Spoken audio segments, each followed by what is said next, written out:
ஒமான்ல இருந்து இந்தியா போனாலும் சரி, இந்தியாவிலேருந்து ஒமான் போனாலும் சரி, ஒன்று திருவாண்டம் ஏர்போர்ட் போவோம், இல்லைனா சென்னை, இல்லைனா மோஸ்ட்லி மதுரை, இந்த மாதிரி தான் இருக்கும். ஆனால் இந்த வாட்டி புதுசாக ஒரு லொக்கேஷன் வந்து போயிருந்தோம். பேக்ரவுண்ட் பார்த்தாலே தெரிஞ்சிருக்கும். நம்ம திருச்சிக்கு தாங்க போயிருந்தோம். அங்கே இப்போ ஏர்போர்ட் போகிறப்பவே வந்து பார்த்திங்கன்னா நிறைய தமிழ் மக்களோட தான் மோஸ்ட்லி வந்து நம்ம திருவாண்டம் போகிறப்ப மலையாளிஸ் எல்லாருமே சேர்ந்து இருக்கமா இருக்கும். ஆனால் இங்கே நம்ம தமிழ் மக்களோட ட்ராவல் பண்ணது ரொம்ப சூப்பராக இருந்துச்சு. நாங்கள் வந்து லாஸ்ட்டு மண்டேல தான் வந்து ஒமான்லேருந்து இங்கே கிளம்பணும். திருச்சி போயிருந்தோம். ஸோ திருச்சி இயர்லி மார்னிங்கே வந்து ரீச் ஆகியாச்சு. திருச்சி ஏர்போர்ட் பற்றி நிறைய வீடியோஸ் பார்த்துருக்கேன். ஆனால் இப்போ ஃபர்ஸ்ட் டைமாக பார்க்குறேன். அவ்வளோ சூப்பராக பிரம்மாண்டமாக இருந்ததுங்க.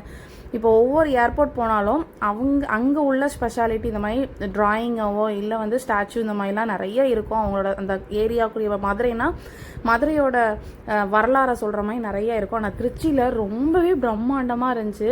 பார்க்குறதுக்கு உள்ளேயும் சரி வெளியே உள்ள கோபுரமும் சரி அவ்வளோ லைட்டிங்ஸ் எல்லாம் வச்சு எனக்கு ரொம்ப ரொம்ப பர்சனலாக ரொம்ப பிடிச்சிருந்தது. ஸோ இதை பற்றி லாங் டீட்டெயில் வீடியோ கண்டிப்பாக வந்து அடுத்த நான் ஷேர் பண்ணுறேன். ஸோ நெக்ஸ்ட்டு பார்க்கலாம்.